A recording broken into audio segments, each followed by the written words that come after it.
Hello and welcome to the Performing Animal Rights podcast series. My name is Ben Hunt. I am a performance artist and researcher at De Montfort University in the United Kingdom. Thank you for joining me today.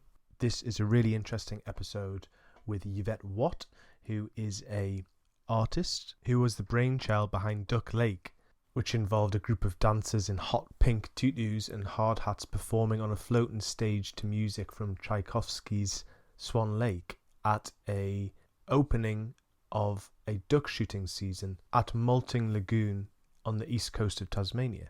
And that's what I'll be talking to Yvette about today, as well as her creative practice and the animal rights movement. And Yvette's art practice spans 30 years. She has been actively involved in animal advocacy since the mid-1980s, including being a founder of Against Animal Cruelty Tasmania, which is now called Animals Tasmania, and her artwork is heavily informed by her activism. I hope you enjoyed today's chat with Yvette as much as I enjoyed talking to her. If you do find value in this podcast, please do follow, subscribe, please leave a review if you can, and share with like-minded folks. It would be greatly appreciated to reach as many ears that would find value in it as possible. All that's left to say is on with the episode. I'd just love to pick your brain on your practice. The first question is, what originally compelled you to use performance in the animal rights movement? Well, it's interesting. I was thinking, I got involved in animal rights in the mid-80s, which pretty well aligned with when it was sort of, I think it might have been the last year or maybe just the year after I finished my undergraduate degree. So they sort of coincided that, as I started to move into my own art practice, I got involved in animal rights.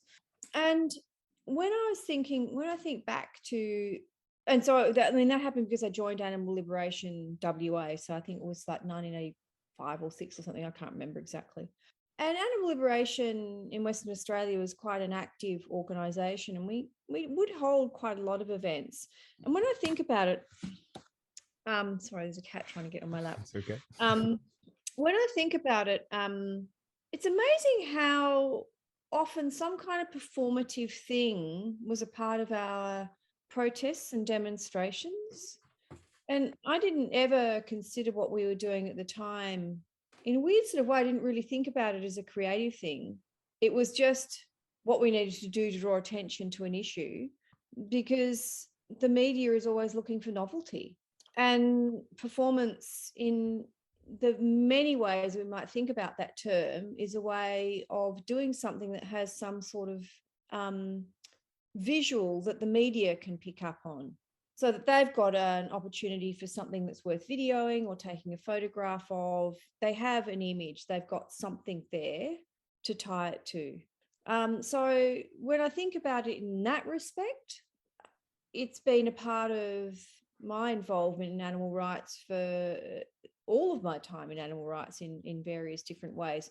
From, the number of times we've hired costumes or had costumes made and sort of, thought through some sort of performative event has been a part of it. Essentially I think it's about creating something that has a visual affect on the people who are the passers-by, but also to try and get that message out more broadly via the media, so that they've got some sort of image then to take into the press or television or whatever. Yeah, that's interesting to talk about novelty in this kind of thinking about how we can catch the eye.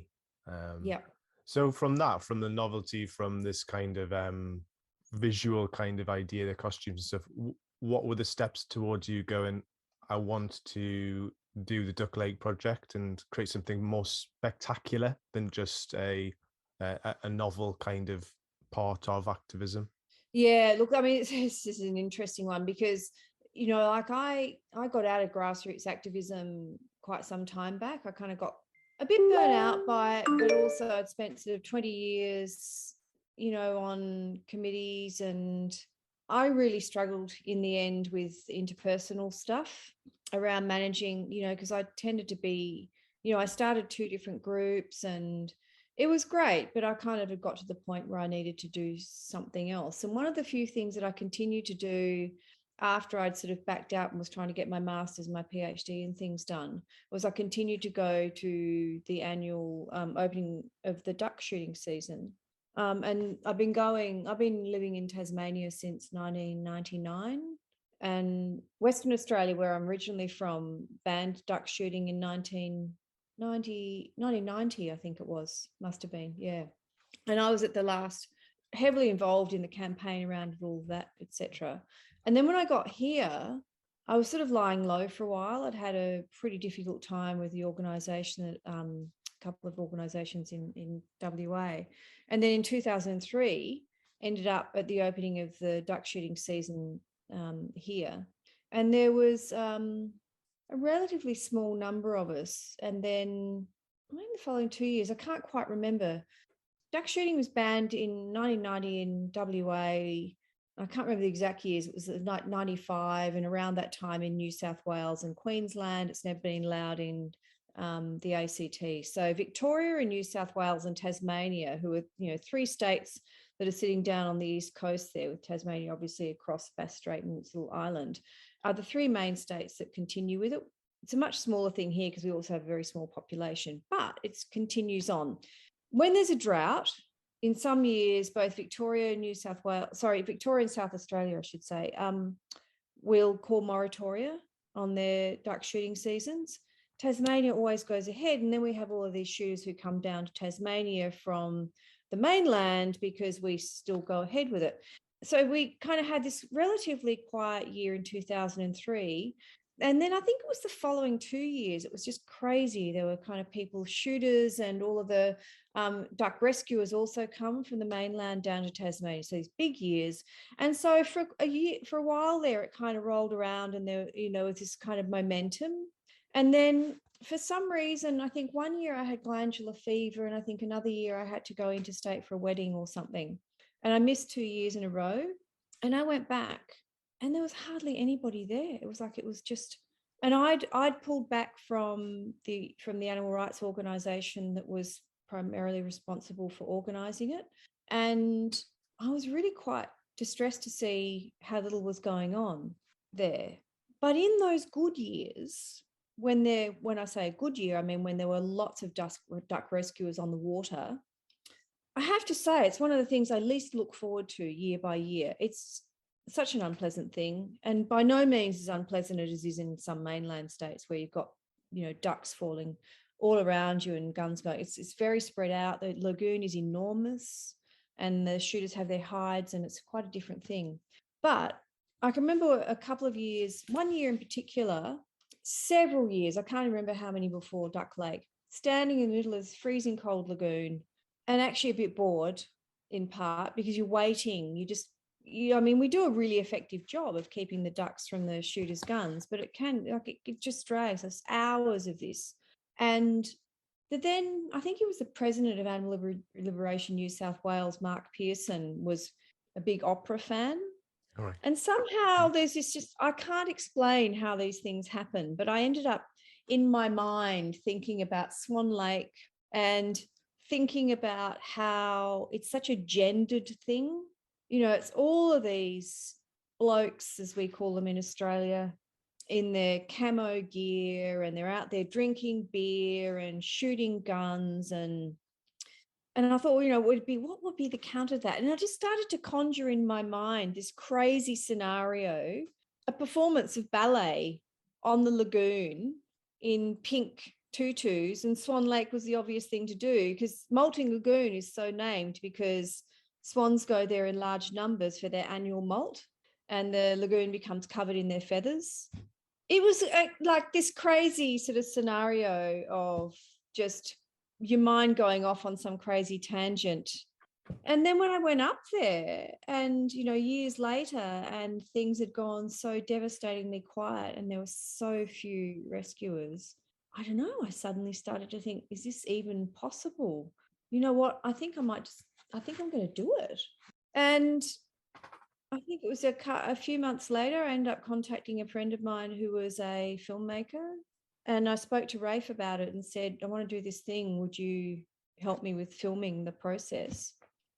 And as soon as I spoke those words, you kind of set that train in motion and there's no stopping it.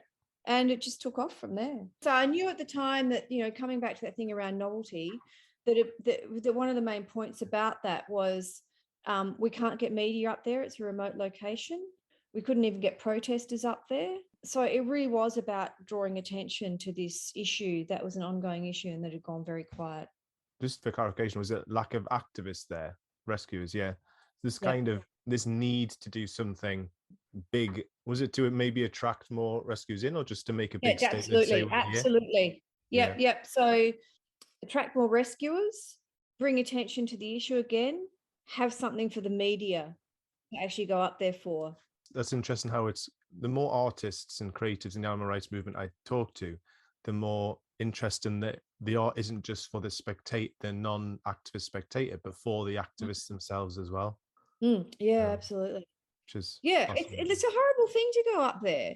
And that's the other thing, is that it was, as an event, like, it fulfilled everything that I hoped, but it was also like, it really was a morale booster. Yeah. Which I think is a really important thing that we forget sometimes is, how do we keep the momentum on these things going, where you, like, year after year or week after week, or like, it's the endlessness of what we're dealing with, and that you actually do have to kind of do things that maintain people's spirit in this devastatingly awful thing that we deal with. The relentlessness of it is just, something I think is hard, for people to maintain that momentum. You mentioned before about the aesthetic choices you made for Duck Lake, the Duck Lake project, the costumes and stuff, and a counter to the misogynistic kind of behavior of these hunters, or these shooters, sorry. Can you speak more about the aesthetic choices? There's a few of the things, and obviously the staging is quite unique, and you had some logistical issues there as well, didn't you? Well, yes, because so in terms of the aesthetics, as a kind of a, possibly fairly simplistic, but in a way something that was the obvious approach to a counter to that hypermasculinity was the hot pink. And, and the hot pink was this thing about, like, in my mind, it is that thing about, it's not pastel, it's kind of hot. It's this bright pink. But there's another reason for that. I mean, the pink was that kind of that pushback against hypermasculinity. But the hot pink, the fluorescent thing, was because ducks' eyes are particularly sensitive to unusual colour and movement. And so it wasn't just an aesthetic based on how things would look to humans and whether it was going to be visually impactful for the media or whatever. It was about the fact that it was going to be deterrent to the ducks.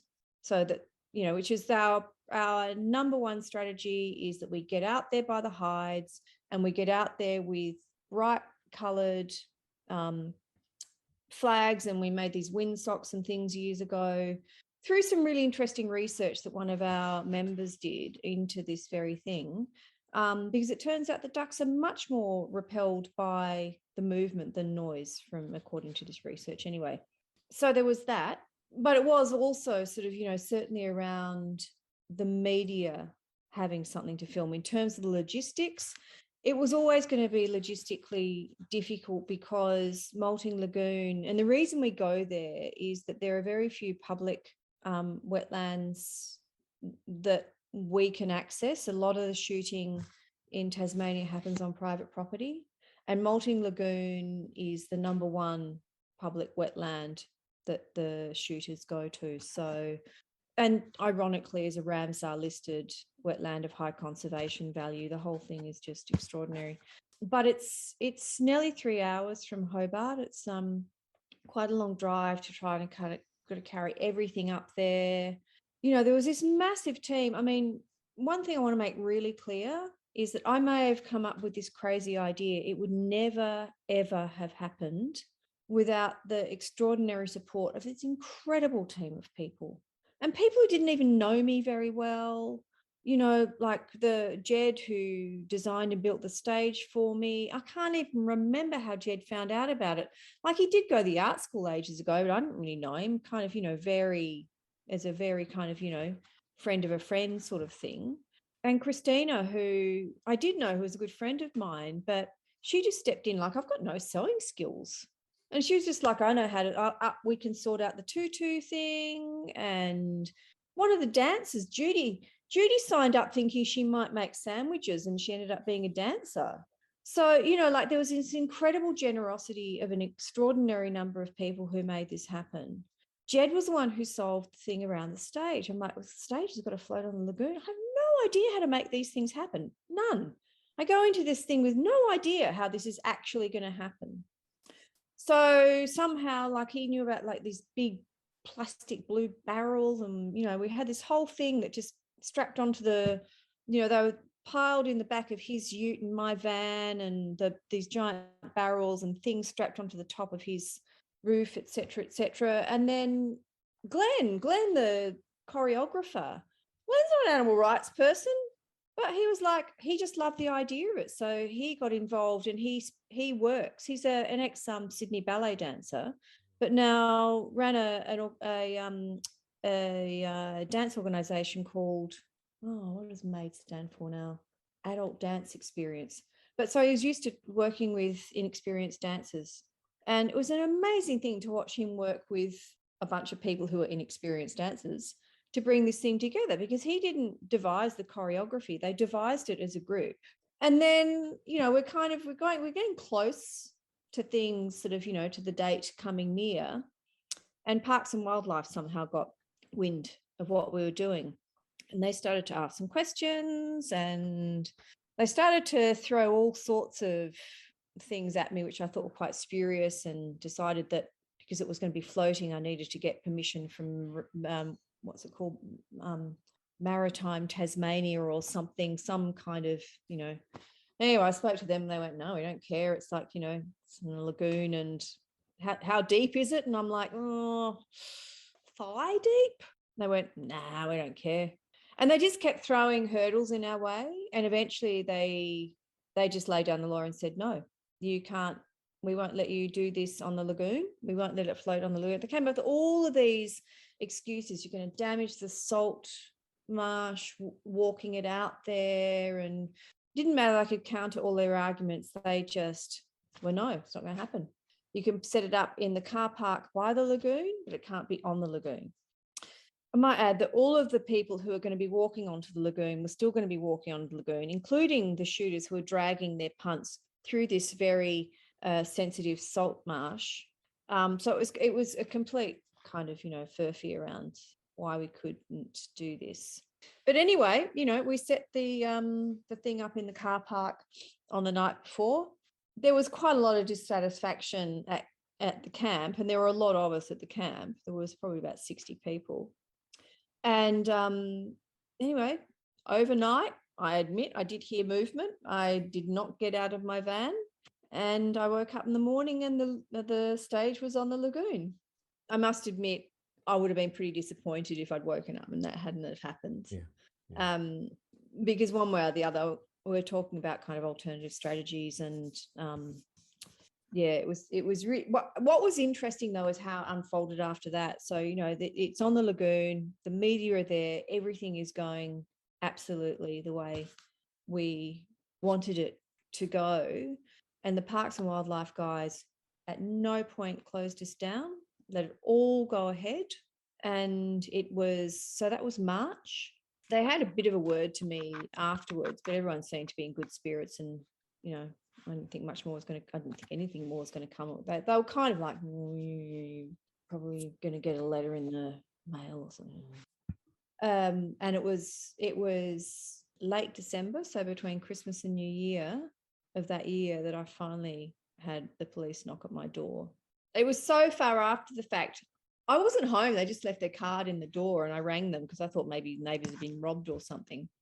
And I spoke to the guy I spoke to at the police station. He went, oh, yeah. He said, yeah, it's the weirdest charge I've ever seen. He said, it's about erecting a dance floor.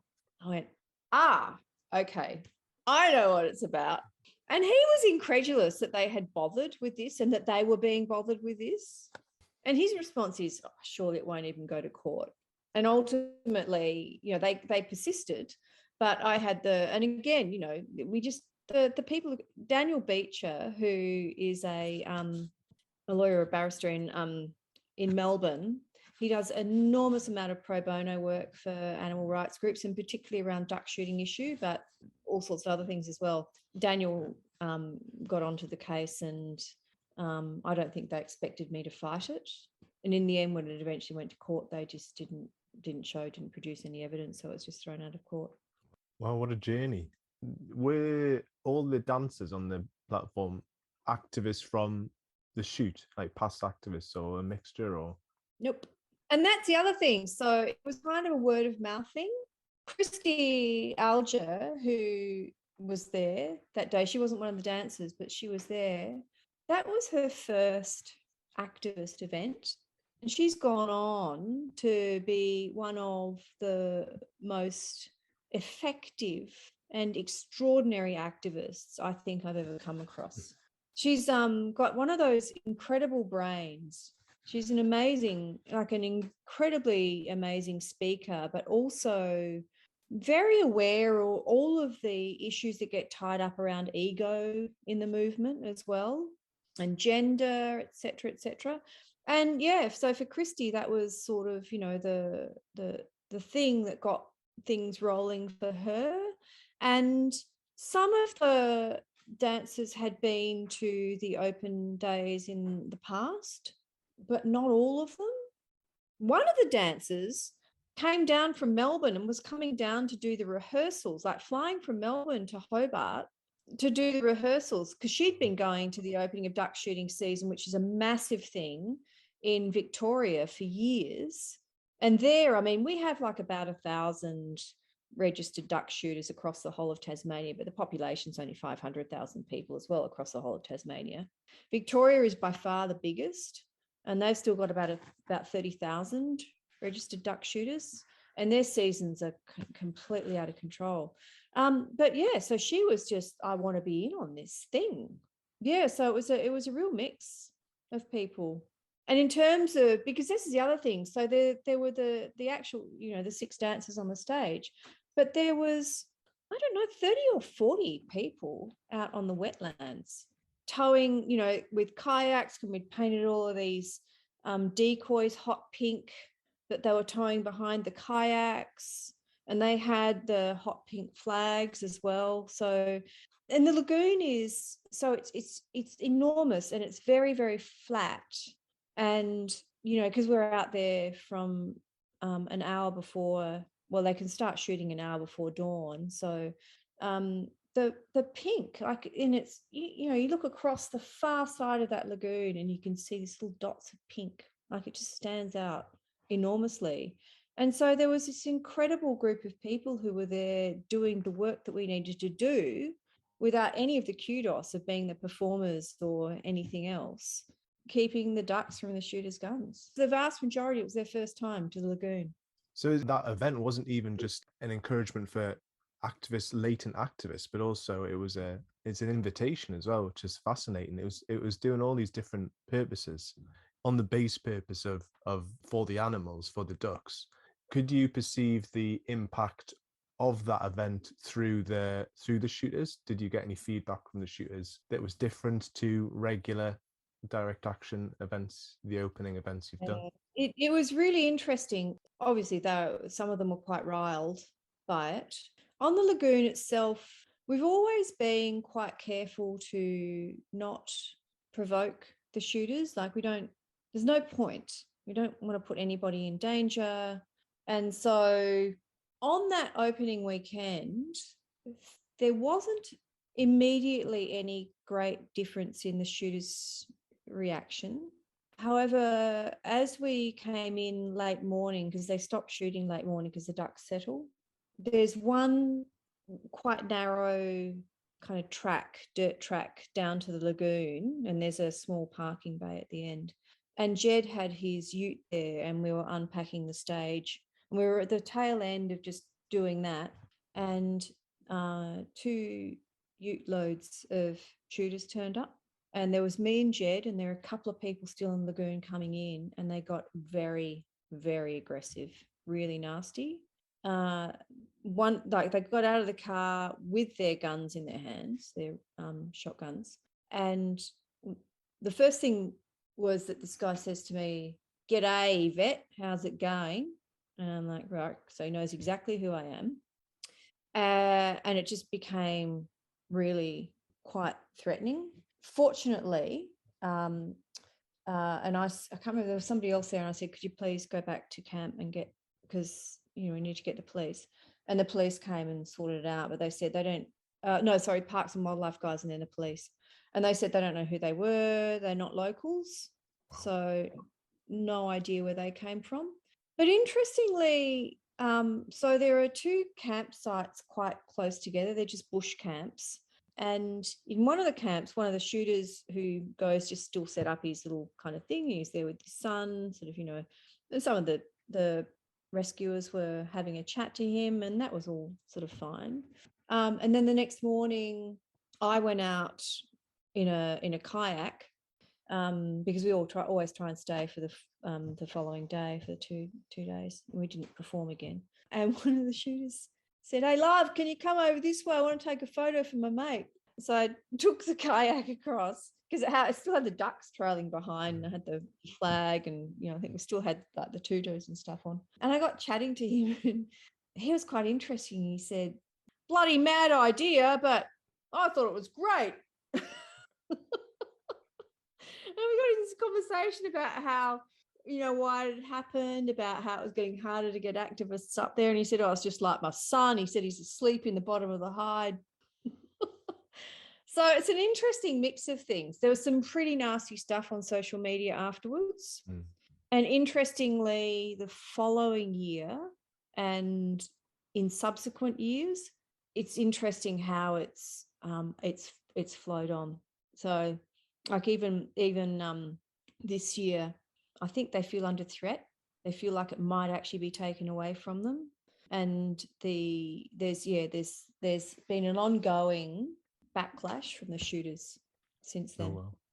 It's interesting thinking about, again, going back to the aesthetics of it, how they've got the gun, this kind of violence that the shooters bring, and then the counter of this passive kindness and this dance, which is seems such an innocent art form, which, as you say, it works in two ways. It's mocking, but there's also this kind of, the novelty can also reach them in a way that is entertaining to them as well. So you've got both reacting. Yeah, but it's interesting, that thing about it being mocking. It is, and obviously, I was aware of this when I went into it, about the power of humor, of that kind of humor to undercut this quite violent, established, event. Yeah.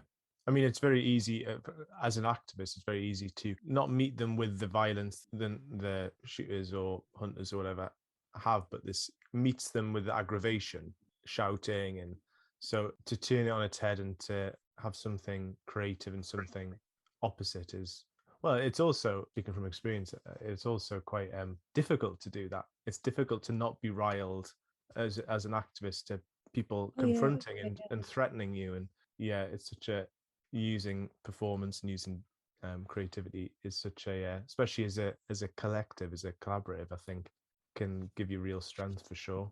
Look, I think it does. And I think it's also, when you're in those situations where there's potentially some confrontation, having something that can diffuse that by giving you something else to focus on, rather than somebody who's trying to provoke you, is a good thing. I mean, I just think years of activism, just in normal personal relationships, there's no point in trying to change the mind of someone who's angry. So the humor of a performance can go one of two ways. It can actually inflame someone's anger, but potentially it also is this thing that can diffuse a situation by opening up another way of engaging with people. But also, I think really important, as you're saying, is this thing about, giving the activists something to do that isn't just about confronting people who are just going to make you angrier. Yeah, it'll be good to move on to that then. Speaking of the anger and your creative practice, obviously you've done more than Duck, like you do beautiful paintings and all sorts. So as an activist and as a creative, are there different feelings towards these practices? So for example, when you've been out of the duck shoot opening and you're just doing the rescuing, and then when the Duck Lake project happened, was there a different feeling in that form of activism? I'd never done anything like that before. I had no idea how it was going to come off. It was completely, I just had to put trust in this somehow coming together. And what was really interesting for me was, for someone who'd never, I was a painter, I'd sort of done some work in photography, I was a printmaker, whatever, I was sort of working in fairly conventional modes. And I'd never spent any time thinking about relational aesthetics or socially engaged art practices or anything like that. And I wasn't thinking about that when I put Duck Lake together. I thought about it after the fact, but it wasn't coming from me trying to extend my practice. It wasn't anything like that. It was just this, very simply, this mad idea that I decided for whatever reason to make happen. But it's an entirely different way of working. And there is something really powerful in that, where you realize that the effective nature of that way of working is that it empowers a whole bunch of people, as well as actually, ideally, making a difference for the actual cause that it's trying to deal with. So for me, what's important about Duck Lake is that it re-engaged both activist and media interest in that, but more importantly, that it stopped more ducks getting shot. That was the main purpose of this, always. Stop more ducks being shot. And obviously there's no simple way to quantify how effective that was, other than to say, if things had gone on as they had been when I went up that year when there was hardly anybody there, one can only assume that more ducks would have been shot. So, that's the difficult thing is, for all of us, always in the animal rights movement, is how to quantify the effectiveness of what we do. And there's no simple answer to that.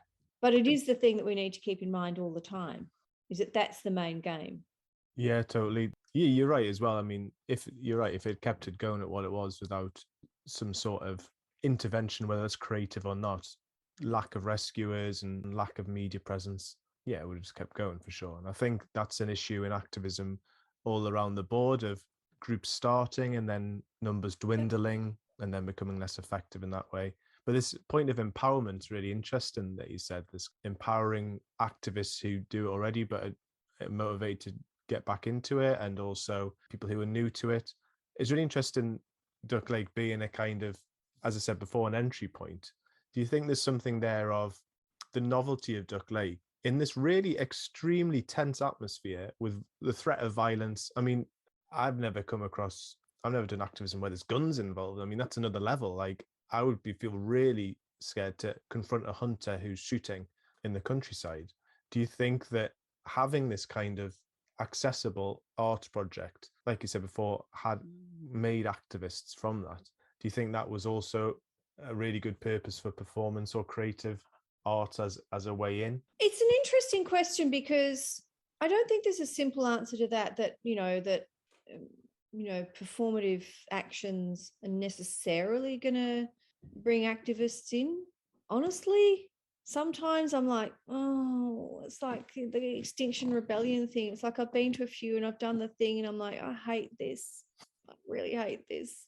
So it's like, I don't think it's a simple panacea for engaging people necessarily, because different people are attracted to different things.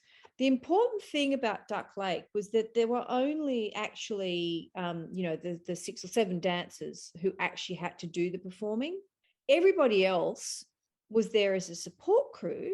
They could if they wanted to. Like, it was an open call. The biggest disappointment about the whole thing, just by the by, is that there wasn't a single male dancer. But anyway, it's just like, so frustrating.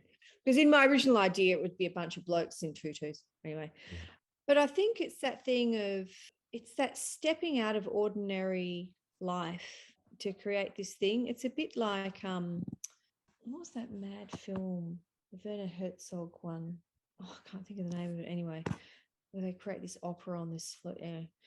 it's the realization of this crazy thing, and that it's that thing about no one person has to there's no failing at it in a sense. It is what it is. And it happens because of everybody playing a small part in whatever way they feel comfortable, which is not to say that there aren't some people who push themselves beyond their comfort zone. That's not what I'm suggesting, but that obviously there was a lot of planning that went into it, but it wasn't so carefully designed that people felt like they couldn't do their own thing within all of this. That was really like, I can be a bit of a control freak, but I wasn't in that, other than I wanted to make sure my control freakery is around making sure that we had good coffee, because I just want to make sure that everybody's experience is something where they're putting in all of this effort, and that we need to actually make this. It's a long weekend. It's like 2 solid days on almost no sleep. And that for me, like having good food and good coffee is this kind of small reward for the incredible effort that people put in. Of course, there's a whole team of people putting in the effort to make the food and the coffee happen as well. But you know what I mean? It's this thing of going, I don't think there's a simple thing around whether, I think performance is obviously an important part of what we do in activism, but how that happens is so varied. And whether it's the thing that brings people to activism, maybe it could be the thing that repels some people. I don't know, but only if they feel like they have to do it. Like if you feel like you want to just turn up to a protest and you're told you can only do that if you wear a blah, blah, some people just don't want to do that. Yeah, it's interesting. It's kind of community building, isn't it? It's not just about the actual piece that's on there. Yeah. It's this thing beyond that. And you're right, the simple things like tea and coffee, like make the difference. Like when I go to a slaughterhouse vigil, I've got a coffee in my hand. Like that's part of my comfort. That's part of my that's kind of my ritual in a way. And without that, I think there'd be less community. There'd be less kind of mingling. There'd be less kind of Absolutely agree. empowerment. Yeah. You're so right. It's about that community building. That's really what it's about. I think that's absolutely vital. And I think the biggest mistake that we can make is to overlook some of those really small things that might seem incidental, but are actually fundamental to bringing a group of people together in a way where, because often these are really unpleasant things that we're doing.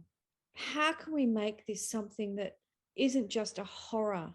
Because frankly, like, how many times can you do that if you know that if there's not just that little thing, the hot coffee or the whatever it is?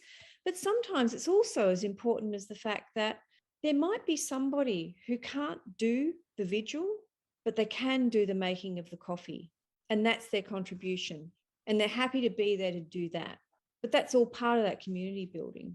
Yeah, for sure. And it goes such a long way. And there's real value in that. And I suppose that doesn't get as celebrated as it should in a way. Oh. Yeah.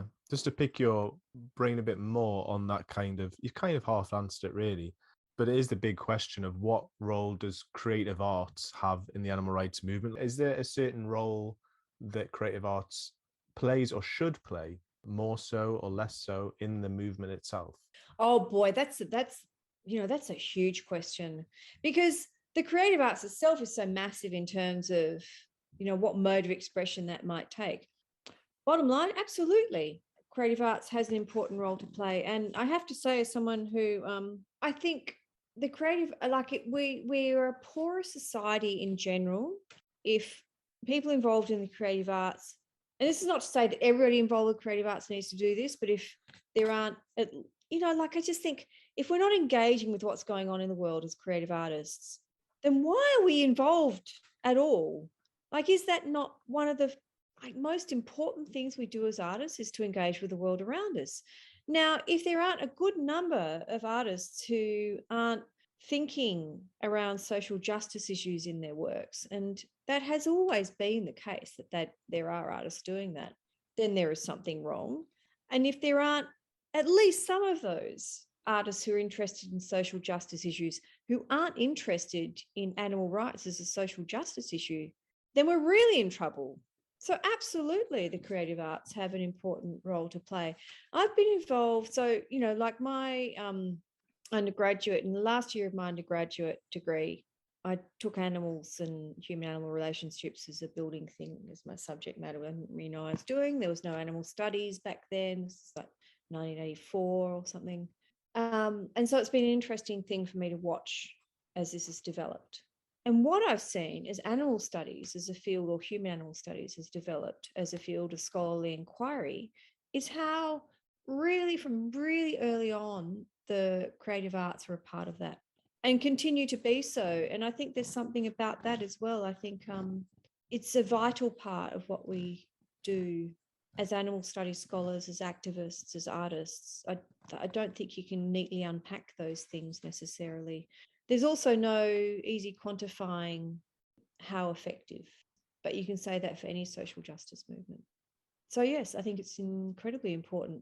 And more important is that artists who are working with animals as subject matter do so in a way where they start to acknowledge the subjects of their work and the agency of those animals. I think for too long animals have been kind of decorative elements, and I'm not by any, and I just think there are beautiful artworks out there that do use animals as decorative elements. I'm not suggesting that all artwork that uses animals needs to have an activist intent. Probably what bothers me more so is those artists, apart from the ones who actually abuse or kill animals for artworks, are those who skirt around the edges of these things. But it's still early days as well. I don't know. I suppose the creative arts offer all sorts of opportunities for thinking through other possible modes of engaging new audiences with the issues. Yeah, it opens doors, doesn't it? It opens doors to possibilities of engagement. Thank you. That's such a fantastic insight. I really appreciate your time. Oh, you're very welcome. And I appreciate your time in listening to this episode today. So thank you very much. If you did enjoy this episode, please do share, like, review, subscribe, all the good stuff. All that's left to say is thank you for listening and goodbye.